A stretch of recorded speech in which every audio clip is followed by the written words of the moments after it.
Hey friends, happy Sunday to you, and lots of good thoughts and big hugs and positive vibes going to all the folks who are in Texas. My stepdaughter is in Houston, and we've been in close contact with her, thank goodness, and she is in a safe area, but not quite sure about her apartment, if that has gone under or not. So, safe thoughts to you guys out there in Texas. I received a message about my organization for flow journals, or just organization kind of in general. And this was a comment from Studio B Creations. And she said, she said she liked my videos, and then she says, as I sit here drowning in my ephemera and fodder, I'd love to hear how you organize your bits and bobs, papers, tools, etc. Mine keeps me bogged down and crushes my creative juices. And that just made me sad. So Studio B Creations, this is a little video for you that just kind of shows you how I organize my little bits and bobs, and this is, of course, is not the end-all be-all way to do it. This is just kind of the way that I do it.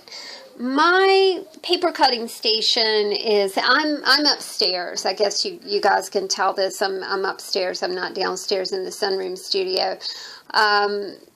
My paper cutting station is not in this room. It is on the landing of my staircase. So you won't see my paper cutting station, but basically all I have there is of course a paper cutter and a big old stack of paper. And as I'm cutting paper, I do work to organize it. Right now I'm working on these small-ish. These are called Skinny Mini flow journals, and this is a new batch of them. I'll show those to you real quick. I really do like the way that these turned out. But of course these journals really don't require these huge pieces of paper, right? So right now I'm just kind of working small scale, and because I'm working small scale, I don't have a lot of stuff on my desk at the moment. So I thought it would kind of be a good time to show you a little bit about how I organize my things. So when paper is cut, the next paper cutting project I'm going to do will be to make the pockets that go in these little things. And then from the pockets, any paper scraps that are left, I utilize, and I'll show you how I utilize my paper scraps. The first thing that I would suggest, CB Creations, is that you call whatever it is you're working with. So if you're just under stacks and stacks of ephemera, choose 10 things from, your ATC pile, or your images pile, or maybe just 10 sheets of paper.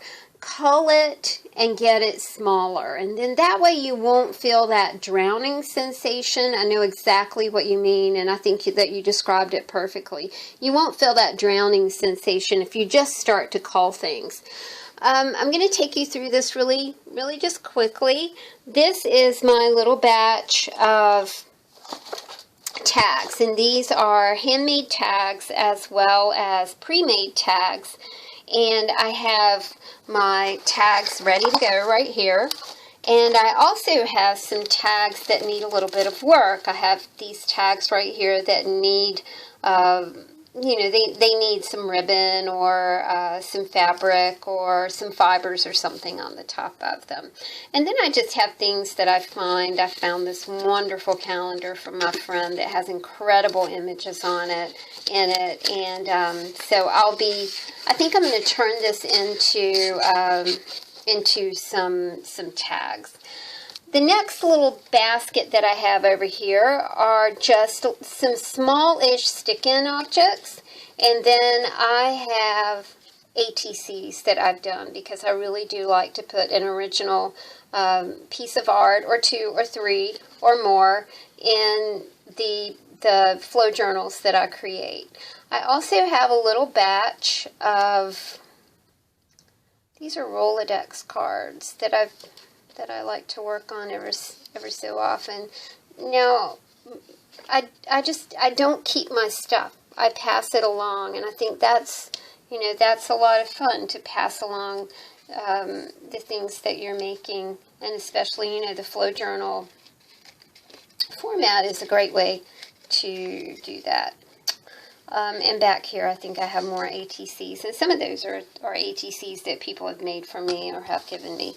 This is a box of brads and buttons. I use a lot of brads to attach things to my flow journals, and I use a lot of buttons. So this is just kind of an assortment of brads and buttons. Next thing you'll see is my little pocket corners that I make, and that's just an assortment of pocket corners. These are the tabs that I use on pages, and this is a bread tie tab. I don't have a whole lot of these left.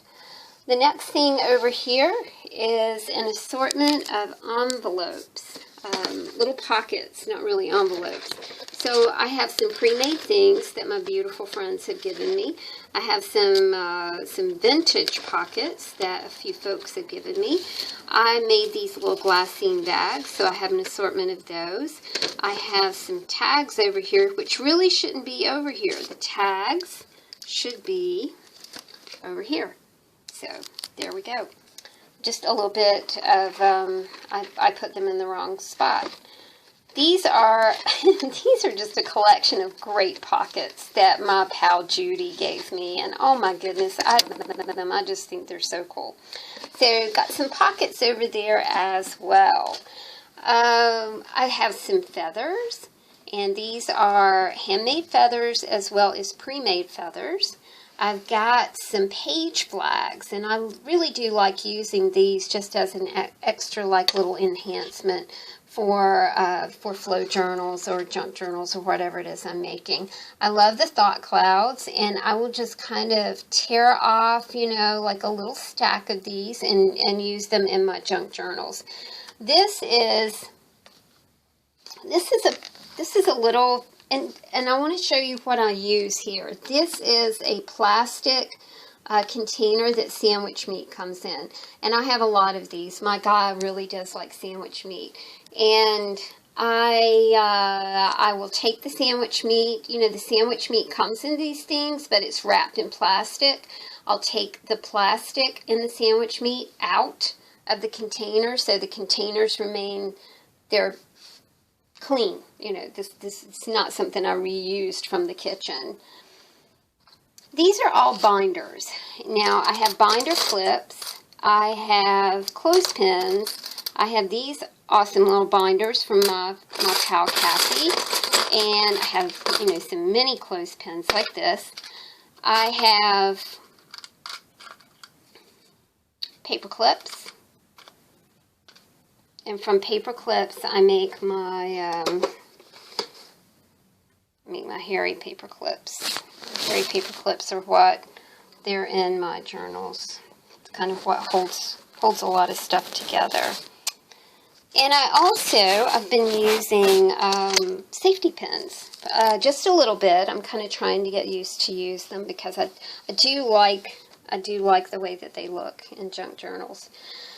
This little box is a box that I just keep on my desk. Now, I do have a bigger box of small elements that fit inside these little envelopes, and these are the envelopes that I use. I washi tape them in the back of my journals, and it has extra elements for you to play with.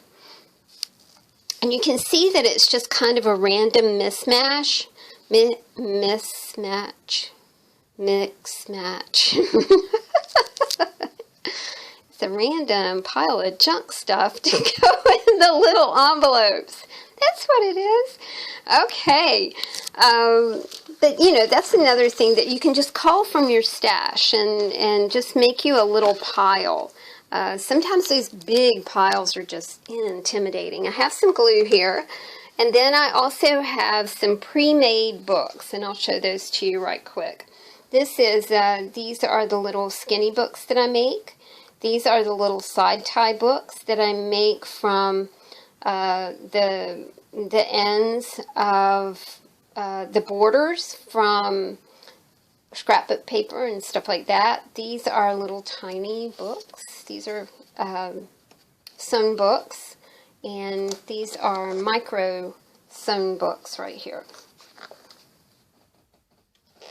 This is my hairy tape workshop right here. I can take this whole thing downstairs and make hairy paper clips.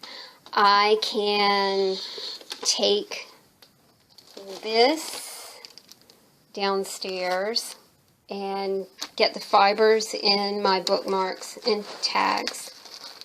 So it's kind of one of those transportable sort of things, which I love because I do like to be social with my fellow, and I do like to be downstairs sometimes, but a lot of times I'm working and he's working, and we don't, the only thing that we do a lot of times is we will watch TV. We like to watch things like Face Off and Star Trek and stuff like that.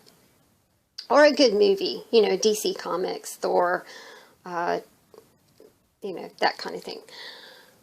The next little pile of stuff over here is, these are the things that I actually stick into the pockets of the journals that I make. I'm going to pause here for just a second and see if turning this light off is going to help the glare. Hang on. Color, hold please. Oh, yeah, I think that helped a little bit. I'll take you through these. These are plastic boxes that I rescued. Somebody was throwing them away, so I just kind of rescued them. These are my tools. These are scissors and a punch and a couple markers and a hole punch. Not really much, you know, in there. Not anything that. This is my needle that I use for binding. So I keep all my tools together. These are just a few elements that I stick in my journals. These are basic, just cutout elements, not much to that. These are, when I don't know what to do with something and I have a stack of it, I keep these little envelopes. These are from, remember when people used to have brag books, you know, photo brag books? These envelopes that are in the brag books that used to hold photographs are great for holding just little things. And I like to keep, it's like I said, you cull your stash and just use small portions of things. And then that way you're not overwhelmed. You're not overwhelmed by thinking, well, I've got 25 things I can choose from. And it's like, nope, you've got 3 little things right here that you can choose from. So choose from this. And then you can go back to your stash and cull out more. I think that having too many decisions is just that, it's like you said, CB, you know, it crushes your creativity. So it's best to work with a small, you know, small stash. Even if you have a big stash, call that big stash and use the small stash. These are travel things. I like little travel, we've got maps in here and attractions and that sort of thing. So I've got those in the front, brochures and maps. These are frames. My friend gave me a whole bunch of frames, so I really do like using these paper frames in my junk journals, especially on the front page. I think they make a nice little splash. These are planner and calendar items. I was kind of into planning and making planners for a while, but I don't do that anymore. So I have dashboards, I have address books, I have envelopes, I have folders, I have all kinds of planner things in here. And then I've got some planner items that my sweet friends have given me as well. I love to use these in flow journals. I think they lend a nice little look to it. All right, so we've got our planner and calendar items. These are all stickers, and I have a giant pile of stickers, all kinds of stickers. And then behind the stickers, I have a bag o' bling. you know, just some little items that I can add to my journals to give them a little bit of sparkle. The next box over here are items to stick into the pockets. Now these are items to stick in the pockets too, but these are items to stick in the pockets as well. This is, and I know that this looks like a whole bunch of stuff, but it's really not. I use everything that I'm showing you guys. These are, I think, Subi, that it's really good if you're going to organize in a basket like this, that you keep small items to the front. So these are, there's some flashcards, Project Life cards. These are blank ATCs for you to put in your journals. These are just things to stick in. Now I'll show you the difference between stuff to stick in and stuff that is going to add to your signatures. These items are not folded. These items are folded. Everything in here is a folded item, from cards, you know, the little vintage Christmas cards. I've got those in here. Small bits of paper, folded. Other bits of paper, folded. This handmade paper, folded. Everything in here has a fold. So when you get ready to put your journal together, then you put the pocket in, and then you start using these elements to bulk up your signature. And I've got all kinds of things in here. I've got text pages. I've got vintage pages. I've got vintage sheet music. Everything in here is folded. So you've got your stick-in elements and you've got your folded elements right here. This is just a small basket with things that I use a lot. I love birds, so I have some birds here. I don't have anything in this pocket. I tend to use my packaging as storage units. This was a big piece of packaging. You know, it was double this size, so I cut it and I made myself a pocket like that. Hang on a second. I was bumping into my improvised table here. I'll show you my improvised table. This is a whiteboard that somebody was throwing away. And so I rescued it from the trash, and I flipped it over and I put it on. I'm sorry, y'all, I'm trying to hang on to this. I put it on a couple tables and a plastic storage bin. And then that is now a table that I can work on. So I'll show you these. I love butterflies. I work with a lot of butterflies. So I've made a little storage unit right here that has just some butterflies in it. So we've got butterflies, birds. I love the insides of envelopes, and I cut the insides of envelopes into flower shapes. And then we have some golden leaves back here. I have some border strips.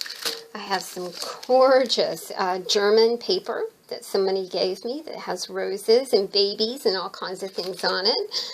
This is my pattern paper. You know, that's kind of a hot thing right now, so I'm very lucky that I've had a few friends give me some pattern paper.